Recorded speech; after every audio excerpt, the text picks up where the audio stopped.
Belle victoire à l'extérieur. Hein. Ouais, putain, ça fait du bien, ça fait beaucoup de bien. Très dur contre Gersois qui pourrissent un peu tous les ballons, un faux rythme, ça joue beaucoup devant. Et on a su répondre à leur jeu parce qu'on était meilleur que derrière, je pense. Du coup, on a tenu devant, on a pris le dessus en mêlée. Et voilà, derrière, ça a fait encore le boulot. Jérém qui les crucifie à la fin sur un drop.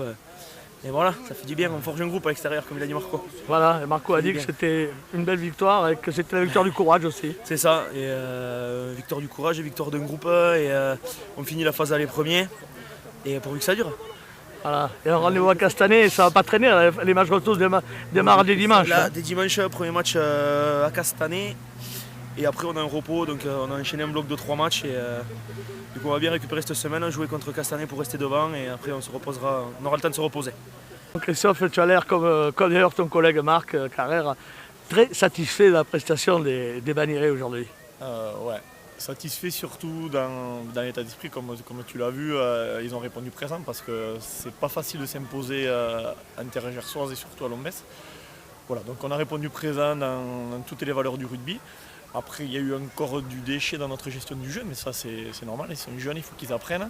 Ils nous font un peu peur sur la fin, mais après c'est un groupe qui est en train de se construire, comme l'a dit Marc, et ça se construit des groupes à l'extérieur et pas à la maison. Et aujourd'hui, on a répondu quand même présent.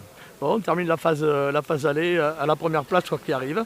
Voilà, 3 victoires et un nul, donc c'est très bien, mais voilà, cette première phase jusqu'en janvier est très importante, parce que c'est celle qui va déterminer où est-ce qu'on sera en play-off ou en play-down. Donc voilà, tous les matchs sont très importants, on ne doit pas se manquer. Bon, mais celui-là faisait partie d'un match qu'on avait ciblé, et voilà, contrat rempli. Bon, alors justement, on parle de play-off, les supporters n'y comprennent rien.